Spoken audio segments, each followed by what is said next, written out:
Hello, hello, hello again, everybody in the interwebs, Obama's internet, the peoples out there in the world. My name is Javante Lee Williams, and welcome back to my unnamed podcast. I did this a couple weeks ago with Dr. Tracy Gilbert and had such a blast. I was like, you know what? I think I'm going to do that again. So, as you can see from the title, we're talking about Black sexuality in the South. I've brought some of my bomb diggity friends to talk about Black sexuality and the work that they're doing. So, do me a favor, and wherever you're watching this, just put in the chat where you are coming in from, and let's see who we got in the virtual room. While you all are doing that, I will bring out some of my favorite people in the whole wide world. Dr. Tanya Bass, Mrs. Cedric Sturdivant, El Nicole Stringfellow, also known to me by Miss Linda. Hey, folks.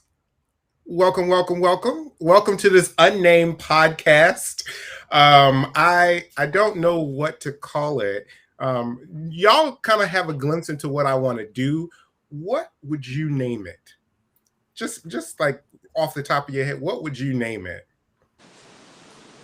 Probably all things sex or something. Off. Well, it is not going to be a sexuality podcast. I realize that is like the title, and I don't know how I would rank on the algorithm, but I probably build a following pretty quickly. Um, all things sex. I'm gonna keep digging. I'm gonna keep digging. I'm gonna keep digging. I don't know if anybody else have this title, but just let's talk. Let's talk. Okay. All right. And then my mother's gonna be like, "What y'all talking about?" And then that's when I'm gonna be like, "Dr. Bass said all things sex." So I just mentioned in the introduction that you all are dynamic people doing work in the South, particularly Mississippi and North Carolina. And so I'd love to start a conversation with you introducing yourself and for you to tell the people all about your work. So I think on my screen, I see Cedric at the top. Is that how y'all see it? All right. Yeah.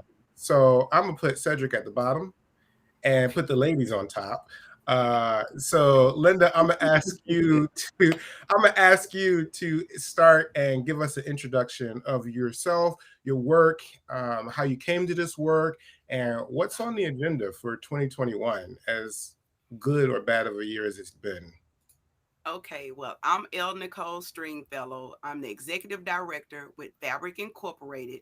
We're based in the Mississippi Delta in this big, wonderful town called Cleveland, Mississippi. And Fabric Incorporated, we are a nonprofit.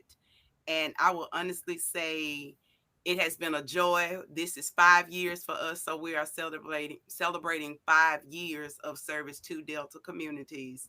And I will honestly say the most exciting part about our work, it started with Delta Focus. Thanks to you, Javante. And Delta Focus has now turned into a strong push to get heavily involved in sexual health. Now, Mhm. my background actually comes from work from 1994, doing a lot of work with HIV and AIDS, and definitely has stuck in that line of work over the years for several reasons. And at the same time, I wanted to make sure our organization was not just known pertaining to the HIV work. So I started getting into sexual health work back in 2020. No, matter of fact, it was 2019. And so now we have a emphasis on Delta Focus, sexual health, and we're expanding on that work. And we also have our male involvement game time program that we're moving further with. We just passed out back plies to an apartment complex and had a wonderful turnout for that. And we're also having our IS component. We have a women's component called In Her Strength, Mhm. and that is a international women's component. And it is our goal for the international women's component is to start having a international women's summit, with the first one taking place in the United States, of course, the South, in Mhm. 2022. And it is our goal in 2023 is to have the International Women's Summit IS San Juan, Puerto Rico, Oh, because wow. we're partnering with a women's ministry in San Juan, Puerto Rico. So we're definitely looking for that to become bigger. And pertaining to Delta Focus, we now have an initiative. I can't give the full name, but Delta is a part of it. And it is deriving from Delta Focus. And our goal is to have Delta Focus to be an annual conference and also have 4 miniature summits throughout the year. That is our goal for Delta Focus, and that is our work with fabric. And anytime anyone wants to know anything about fabric, go to our website, and you are always welcome to contact me there. And you can always replay the podcast to get information again. Thank you. Thank you. So I've got like several things to ask you as follow-ups, but I'm going to get through these introductions. So I Okay. want to go to Dr. Tanya Bass. Tell the folks who you are and where you are in the country and just a little bit about your work. Okay, I was so excited listening to Nicole. So I am newly coined Dr. Bass. I just finished up my doctoral studies in human sexuality, and I got an audience. But I am located in North Carolina, so I'm in the Raleigh Durham area, and I actually started my career. So I say I'm a sexologist. I'm actually the Southern sexologist. Like that's my Mhm. moniker.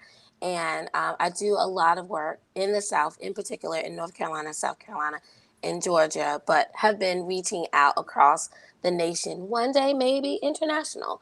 But I started out, as I was listening to Nicole, in HIV prevention, also as a public health educator, and I'm working in clinics. And when I started working at Duke University a few years ago, I was working with persons living with HIV and AIDS and was talking about being a sexual being. And I realized that my prevention list was all messed up when it came to doing peer navigation and peer education and really wanting people to understand their sexuality as a whole. So that's when I kind of changed my focus and my learning. So I actually started pursuing more work in sexuality. Later, fast forward, I started school at Widener University. That's like a big jump. But I was doing a lot of different things. Mhm. And then I realized, as in some other cases, that some of the spaces that I needed to get into, people weren't, I say, inviting us to the table or me to the table. And I've been going to a lot of conferences. So in 2016, I am the founder of the North Carolina Sexual Health Conference. So, yay, Oh, for okay. 5 years is a Okay. thing going on. Uh, Congratulations. Yes, thank you. So we're celebrating 5 years. Last year, of course, we didn't even have anything virtual. This year, I was like, I can't let it go because it's 5 years and that's significant. So we're going to do a virtual convening at the end of the month with 3 dynamic speakers talking about headlines and hashtags. So I'm really Mhm. excited about that. And then I also teach human sexuality. Got to give a shout out to my alma mater, an HBCU in Durham, North Carolina, North Carolina Central University, Eagle Pride, if anybody out there is watching. Um, I teach human sexuality, and next week we start our classes. Thank you so much. Thank you so much, Dr. Bass. I wrote down something to talk about with you as well. This podcast is supposed to be like 30 minutes, but I have a feeling I'm gonna have to in the future extend the time. And last but certainly not least, Mr. Cedric, tell the people who you are, what you do, where you live. Okay, I am Cedric Sturdivant. I am the co-founder and the CEO of Community Health Peer, which is a new nonprofit organization, community-based organization here in Greenville, Mississippi, also in the Mississippi Delta. Um, what we do there, we do HIV testing, we do peer navigation, we do condom distribution, we do food pantry delivery. Um, I'm originally from the Mississippi Delta, but I was away for a while, and I noticed that I left Linda, and she was doing a lot of work here, and she needed some help. So I decided to come on back to the Delta and help Linda do some work, especially around HIV. Mhm. We do have a lot of programs centered around the LGBTQ community, here Mhm. in the Delta, as well as people living with HIV. I am a person living with HIV myself, and I am at this point in time the only person living with HIV who actually have a nonprofit organization. Yes, we are a 501c3 organization. We have a lot of things coming up in the future. We've been blessed to be funded by some great funders to where we can do the work, and we also collaborate a lot with Fabric, which is Linda Stringfellow organization, um, because we generally want to make sure that our people are taken care of. For a long time, the people in the Delta has been ignored. It's ignored, especially when it comes to sexual health as well as HIV. So we're going to change that. I'm not going to say we want to, but we're going to change that Yeah. and make sure that our people here in the Mississippi Delta um, gets what they need. And for those of you who don't know much about the Mississippi Delta, we are considered one of the poorest areas in the whole country. Yeah. And we are in Mississippi, which is considered uh, the Bible Belt, a Bible Belt state. And I think the Delta is considered the buckle of the Bible Belt. Yeah. So there's a lot of things that we must change and that we're going to change here in the Mississippi Delta. I hope that Thank was you. enough. Oh Yeah. yeah, that was great. That was great. Thank you so much for those introductions. I think where I want to start, and I don't have any prepared questions. I'm just kind of having a conversation, dinner with friends, so to speak. But one thing all of us have in common is that we have come to this work through the entry lens of HIV, right? HIV prevention, HIV treatment, HIV outreach, right? And so I'm wondering what your thoughts are on HIV, and more broadly, disease discourse with sexuality. Because every time we talk about sexuality, particularly Black sexuality, it is anchored into something you want to prevent, something to be, deterred from, or something to be made safer. And so I'm wondering if you all have any thoughts about the conversation of HIV being, or the conversation of Black sexuality being linked to a disease. And so I'm open to thoughts and feedback about that. Whoever wants to go first. I kind of want to go first, if y'all don't mind. And as you were talking, I'm I knew you was ready. yeah, You was like, I kind of want, if y'all don't mind, I'm gonna go anyway, but I kind of want to go first. I did well. And as you were talking, like a flood came to my mind because 2 months ago, I really had a, I'm going to say the word crisis of belief, but I was at this intersection in my life where my work and my personal life once again collided. So, partly how I got into this work was having family members who passed away for complications after living with AIDS. And nobody told us as young people. It was taboo. Like I don't even know if they had the ability to explain to us what was happening because it was early on in the early 90s. But then, like, this is 2021, and in May I had another family member who I feel is closer in relation to get a diagnosis of AIDS. Not, it was just their immune system was highly compromised. They'd actually been living with HIV, untreated, unknown for years. And when I think about the dynamic of my family, love them, mean it.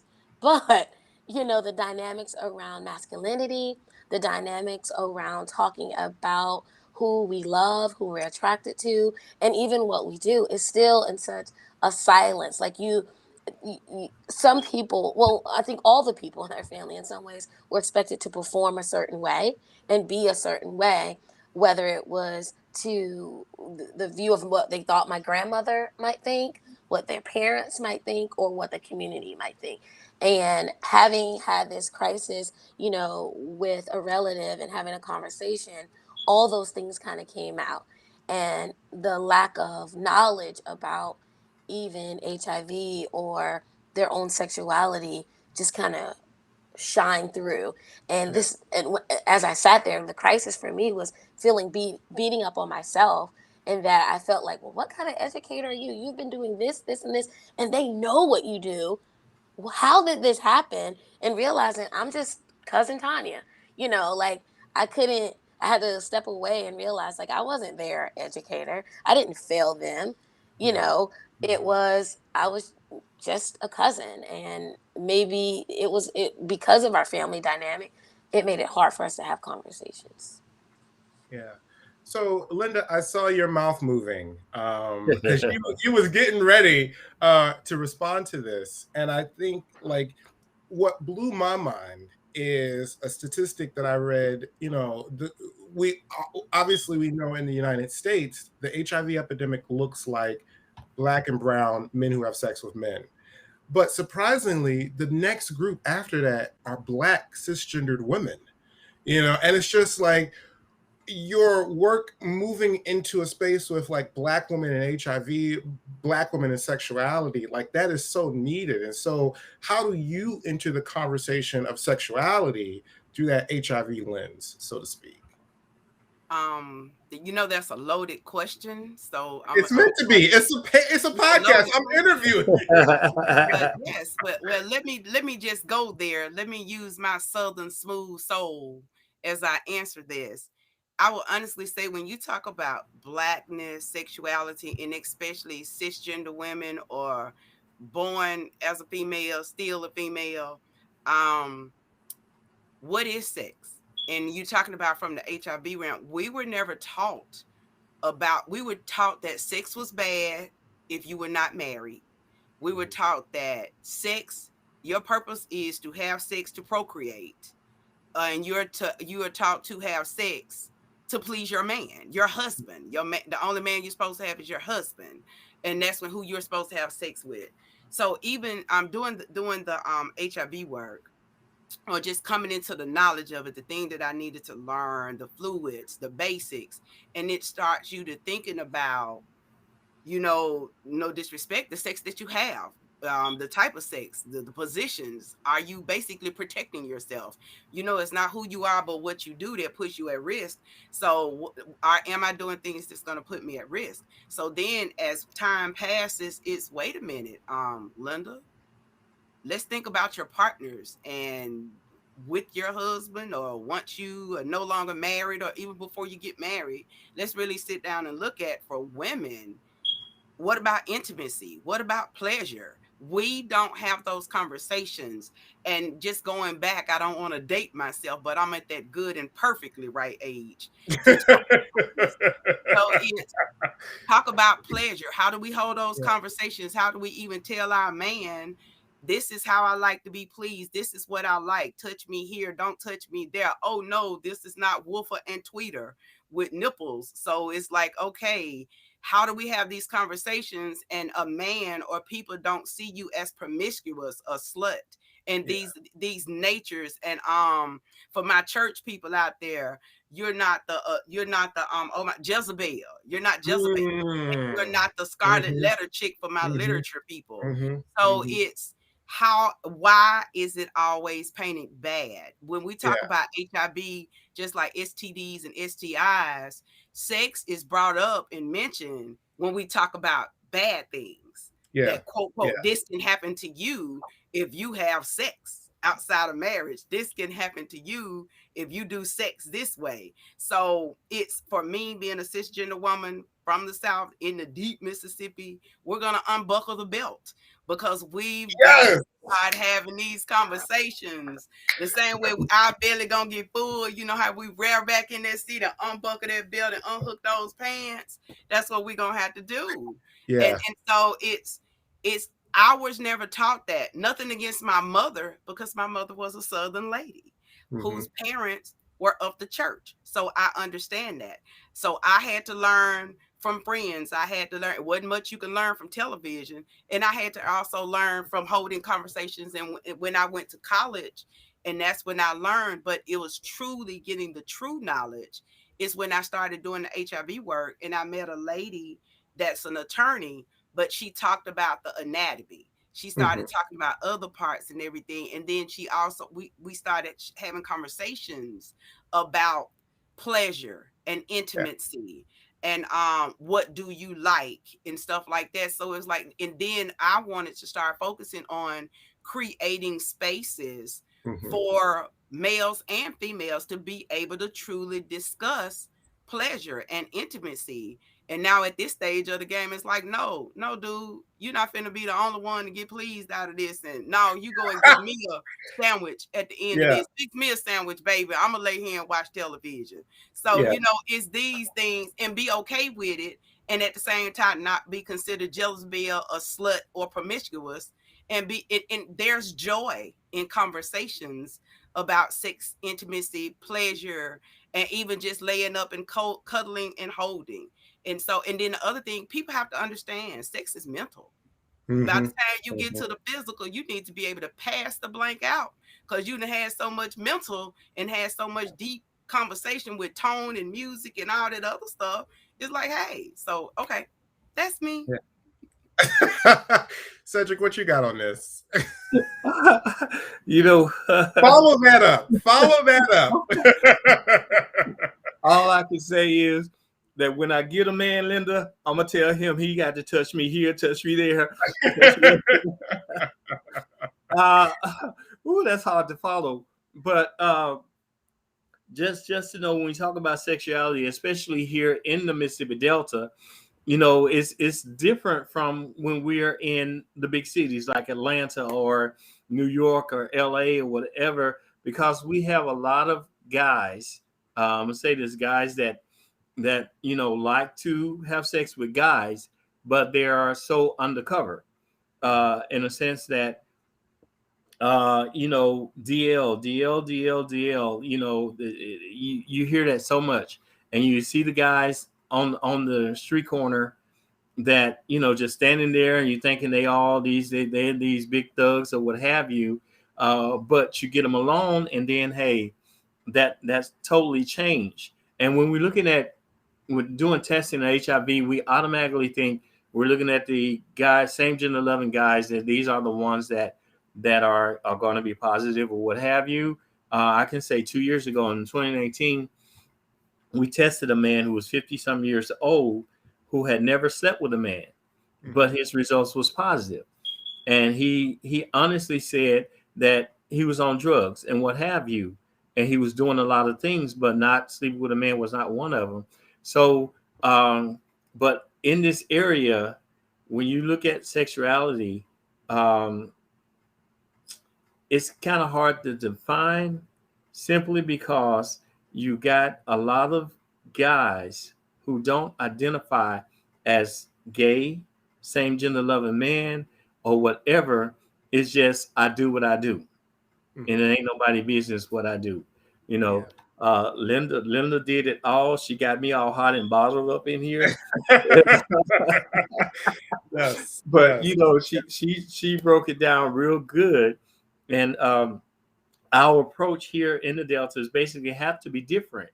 Because we have to, when we're looking at sexuality, we have to try to have something for guys that don't, in a sense, don't consider themselves to be gay or what have you.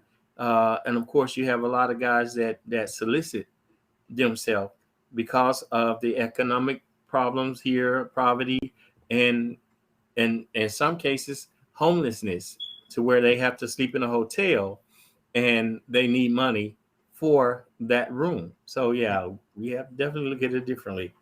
Yeah, and it looks like we've got a couple people watching us. A couple people. It's an unnamed podcast. So if you're watching, drop a comment in the chat what platform you're on. If you're on Facebook, Twitter, or YouTube, and what part of the world you're watching in. You all have just like primed my mind for so many questions, but surprisingly, like we only have 10 more minutes. Time go fast. So But we will be with the Afterglow on Instagram. And so if you want to join us when we are done here on this platform, whatever platform you're watching, you can follow me at Javante LW on your favorite social media, but particularly Instagram. And we will be finishing this conversation over there in the Afterglow. So that's Javante LW on Instagram for the Afterglow. But I would say, going back to this idea of organizing around sexuality, and that's as broad as it can be, right? Like organizing around sexuality, whether it's a health focus or whether it's a pleasure focus, which I would argue can be one and the same, like pleasure is healthy. And I was thinking when you were talking, Linda, about the Jezebel. I grew up in a church. I wasn't always a heathen. Come from a long line of ministers, and so I just remember the spirit of Jezebel being something that our church would talk about at length, right? And like just how that archetype of a woman in her sexuality was linked to the demonic, and people would internalize that, and they didn't want to have anything to do with anything associated with Jezebel. I never will forget one sermon. There was a pastor, and she broke down the spirit of Jezebel as actually something to do with control and manipulation, and not the sexual nature of it. And it changed my paradigm, because I had always associated Jezebel with sexuality, because that's what she used to control. But the spirit of Jezebel, anyway, I told y'all I ain't always been a heathen, but that's not. I'm not here. It's so good. Like you have so much. I think the podcast could be all things intellectual, because I love talking to you. Okay, I'm sorry. Well, I hope you will be a recurring cast member on this podcast.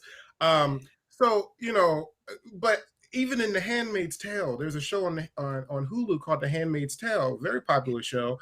But in season 2, where I stopped because it got too real, but in season 2, they go to this nightclub, and the people who give birth to the babies, right? Those folks are known as the handmaidens. That's right. But the people who work in the nightclubs, the loose folk, they're known as the Jezebels. And so this negative perception of sexuality permeates even outside the religious spaces, right? To folks who don't even go to church, have a morality about sexuality. And I remember hearing this thing, 2 things church folks want but don't want to talk about: sex and money. Yes. They want it, but they do not want to talk about it, right? And so thinking about organizing in the South, particularly around sexuality, I'm interested to hear your thoughts about what is needed. Like, what do we need to lead people to liberation so that they can have their Bible and their orgasm, right? Or their respectability and their freakness, right? And so, like, what do we need from organizations? What type of organizations? And I'm throwing this out to all of y'all. Well, can I go first? Please do. Can I go first? When we talk about, I want to put one nugget is, I hope it's okay that I share nuggets, but this is not McDonald's. Oh, yeah. Okay, so I would definitely say when we talk about sexuality, I do believe that a lot of people, especially women, don't have the true understanding of sexuality. Being skimpy or lessly dressed in clothing does not necessarily mean sexy or sexuality. To me, sexuality exudes from the inside out. And I'll just drop that pin right there. Now, when we talk about people being able to have, especially our wonderful people of congregations, being able to have their Bible and orgasms, just not in the same space. Put your Bible on the end table, just not in the same space. We do bring the Lord to the session because people call out, "Oh my God," in the middle of it and everything. Yes. So, let's just be completely honest. I will honestly say our people want, we talk about richness and wealth. So we want a lot of abundance of money, and we want just mind-blowing, wonderful, amazing intimacy, sex, and pleasure. And that can be done by any person. It starts with knowing exactly what you like yourself, what you don't like yourself, what you're comfortable with, what you're not comfortable with, and then being able to communicate that. And communication is a message going out. It's received on the other end, and it can be reiterated by the person spoken to. And then we look at how we're going to apply this, and then a response is probably expected or given. So we talked about effective and appropriate communication, and this takes maturity. Just because a person is of a certain age does not mean they are of a maturity level. That is one of the biggest things that we're realizing with sex, intimacy, sexuality, all of that. The maturity level is like there. To to engage in the physical act takes maturity, because a lot come with it besides ejaculation and orgasms and Yeah. scratching and banging people head up against the headboard and all that craziness. A lot comes with it, a lot of maturity, because you got to be able to sit with each other respectably or lay with each other respectably afterwards. And you Yeah. don't want your partner to view you in a negative way, because you like, some people may like oral sex, receiving or giving, and some people may not like it at all. How do you communicate that with the person that you're with? So we need to work. Our goal is to start working or create spaces where people first can understand what they like. No, we're not gonna have beds and pallets in the floor. Now you got to figure that out in your own private space. But what, when you do come to this space, Yeah. whether it's virtual or in person, have an idea of what you like, what pleases you, what, do you want a person to come straight into it, or do you want them to slide into it? Do you want the conversation? Do you want the intimacy? All of that. Do you want it the moment to build up? And at what time do you want it to build up? Or no, baby, go straight for what you know. You take control of this. Just all of those things. And Look I what you're don't want doing to to plug, Cedric. Look, but look, yeah, look at you. You making this chocolate boy blush. Look at this. Look at this. he's never Right. heard me talk like this. She is in raw form tonight. Okay. So, being mindful of the time. I'm done. What? Uh, you like? I'm done. I I'm said what I sharing had this to say. space. I'm coming to Instagram after this. I'm sharing Okay. my space Okay. and time. I'm being Okay. respectable. Yeah. So if you want to join us for the Afterglow, you can follow me on at Javante LW. You can even follow Dr. Tanya Bass. You can follow Cedric on Facebook. And you can visit Linda's website, fabricinc.org. Speaking of websites, I have a new website. It's javante.com. It's being built. There's a landing page. You can sign up for the email list. And then you will know when I'm going to be doing podcasts. You'll know when I'm be going to Mississippi again, working with Linda and Cedric. So I want to go to Mississippi. Y'all yes, get me Come on, there. Dr. I want to Bass. educate, teach, and support. I'm ready. so so I think in turning our attention, like turning us towards home. Give me like your dream organization. If you could design an organization from the ground up, what would that organization do in the sexuality space? Well, let me rephrase. The organization that's not yours already, because y'all have dynamic organizations. You're doing dynamic things, but look future pacing, right? Looking to someone who's coming behind you and watching this. And maybe it's 2027 and they just found an old video. Thinking about future pacing, what is the legacy that we as people of color, narrow on it, we as Black folk need to be thinking about to make sure that we are having these conversations? How do we start organizing around these conversations of sexuality in the South? Because, like you said, Cedric, it's different than the bigger cities. Atlanta is a wonderful place, but it's one city in Georgia. And as soon as you leave the city, you are quickly reminded you are in Georgia. Love Atlanta, love Georgia, grew up in Montgomery, Florida, Jacksonville, Florida, and so like I'm a child of the South. But when you leave the urban areas, even Jackson, Jackson, Mississippi, when Yeah. you cross over from Jackson, Totally to different. the next town, it is a different world. And so how do we start to lead our people to liberation? Dr. Bass, I'm gonna pick on you. I'm ready because I'm marinating over here on Frederick Douglass. I had to write that because I don't remember exactly, and I think I've always paraphrased it as it's easier to build strong youth than to repair broken adults. Yeah. And I know, unpopular opinion, comprehensive, culturally appropriate, age appropriate, affirming, sex positive sexual education is the way to go. And when we're teaching about anatomy, like, because that's where most people get sexual health and reproduction, don't teach all the parts. so we can Yeah. talk about pleasure, but focus also on intimacy and sensuality so we can know, sometimes like my fan is on, it feels real good. We need to know that some things are going to happen and feel good because it's our body's response to it and not another person. You know what I mean? And Yeah. how much pleasure we can have in our body and not make it so bad to talk about. So Yeah. I would love to be able to have an organization like Anti-Sex Con. We're doing professional development, but it's a one-time thing. Like we're doing workshops and SARS, but I would love to go deeper and build out or help professionals be better at what they do. Mhm. Cedric. Yes, I was thinking, I would love to have an organization that actually works with the faith base, uh, to make them realize that, hey, at one point you were young.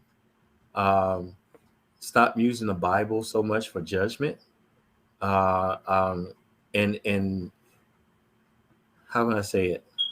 Sex is not bad. I think Linda has said that sex is not a bad thing. Sex is good. If we didn't have sex, a lot of us wouldn't be here.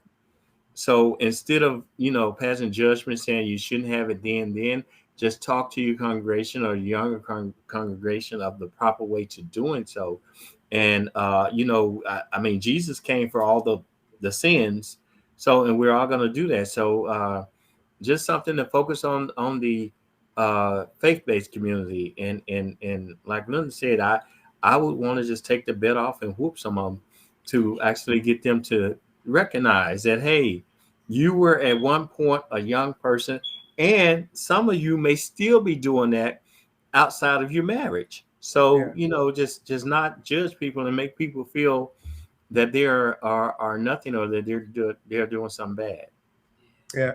And, being inclusive minded, right?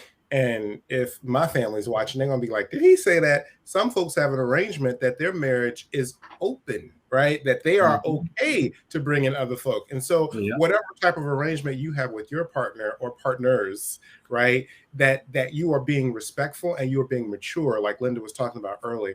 Linda, close us out. Okay. I would like to see, well, of course, my organization, we're working on something, but definitely, Bass is definitely coming to Mississippi very soon, virtually or in person, definitely in soon, Tracy and Javante. So let me just put that out there. I definitely would like to see something called bandwidth or frequency. Because I want to see all genders, all ages, faith, non-faith, sitting in, being able to sit in the space and just being able to talk and share absolutely with no judgment. Because the one thing that all of us have in common, we are in a body, and those body have sexual parts. Mm. And just like they have the genderbread man, it's like we just sit here and we be able to talk and everybody's comfortable. Because in the South, when you mention sex, they automatically say it's for the young folks. But you Mhm. all, if we go by data, let's look at our nursing homes, and Granny's getting her groove back. And one of the biggest things that we say, there's snow on the roof and definitely a fire in the furnace. So don't let that gray hair fool you. These are things that we have to be open and be willing to accept. And even those that are in the middle years of their life, such as myself, I don't have kids, but for those that have children, yes, children, mommy and daddy still participate, and they try to Mhm. squeeze it in when y'all sleep or at school. And parents quit faking like you don't. So it's we've got to sit down. I want us to be able to not only accept the reality of the bodies and the body parts, but I want us to be able to sit down and talk about it and don't have shame. Because you have a lot of other countries outside of the United States where it's not a shame. I'm not saying the United States turn to a full beach, place, but what I am saying, we should not be taught that it's a shame for you to know and be able to talk about your body and your body part. All of us have a body. And if there are metal components in your body, there are still some components with flesh. be able to talk about it and talk about it comfortably. I would love to see people creating those spaces in their own generation and finding ways to connect with younger and older generations. That I would like to see that, because it's not like everybody's staying within their generation participating in the practice with each other either. You Mhm. have younger people having sex or having intimacy and everything with older people and everything else. So yes, and Yeah. being able to unpack. So This pretty has good. been wonderful. I am Yes, so yes. I am so happy that y'all are like my second show ever. I had Dr. Tracy Gilbert on a few weeks ago, and I will tell you that we're going to be going over to Instagram for the Afterglow. You can follow me at Javante LW and get access there. It's at Javante LW. And I look forward to having more of these conversations. I am so full and so happy that you all came on my unnamed podcast. I look forward to more of these conversations. And so, again, if you are looking to join me in this journey and you want to stay aware of what's happening, you can go to my website and sign up for the email list. www.javante.com, www.javante.com. Thank you to my guests, Linda, Dr. Bass, and Cedric. And we'll see you over on Instagram. Deuces. Thanks.